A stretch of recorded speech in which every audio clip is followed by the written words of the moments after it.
to them. Because that's what the passage is saying. You go 1 mile for me. Oh, okay. Help me get the gold medals. Okay. No, that's not. Let me ask you this. Is this what Jesus is asking us to do? Is it?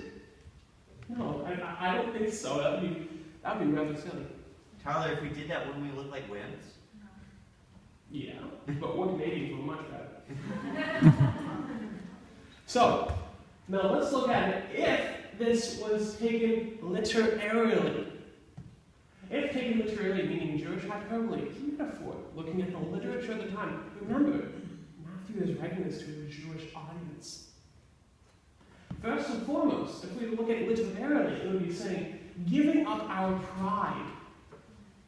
When it said slap across the face, it wasn't for injury. No, it was a slap across the face. That wasn't for injury. That was to challenge your honor, your pride. And Jesus is saying, give up your pride. You have God's pride. Turn your other cheek, because their pride, nor your pride, could ever beat God's pride. So turn the other cheek. Also, next, it's telling us to give up our materialism. What's rightfully mine.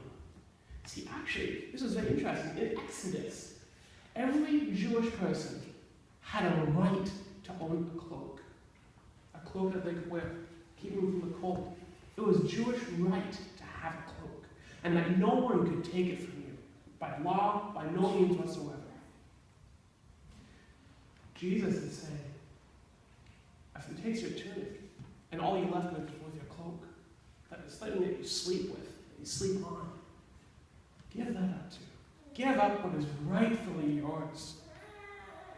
It's not saying give up everything you have. It's saying give what is rightfully yours and surrender it to God, what He wants to do with it. And lastly, it is giving up our self-patriotism. Imagine you're going to war. And you're going into war with the mindset of, I'm going to take out all these guys myself.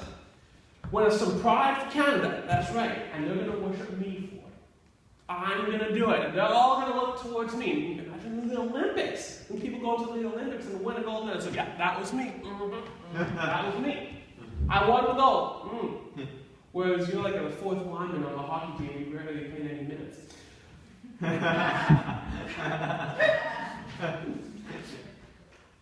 I don't know. They're amazing. They're all amazing. I've looked at them. They're really good.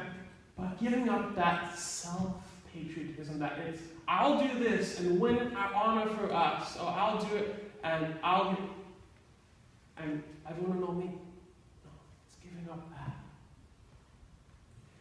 It's saying, I'm willing to help. Now, we still do have to stand for injustice and for things that are wrong. But we're to battle against it in love. Not with pride, not with self-patriotism, but with love and kindness. So before we go any further, I want to ask you this question, a discussion question of how would you describe an enemy? How would you describe what an enemy is? I'll give you a couple minutes, 3 minutes, to talk amongst yourselves, get a group of 2, 3, 4, 5, talk amongst yourselves, and we'll see what answers we get. Go ahead.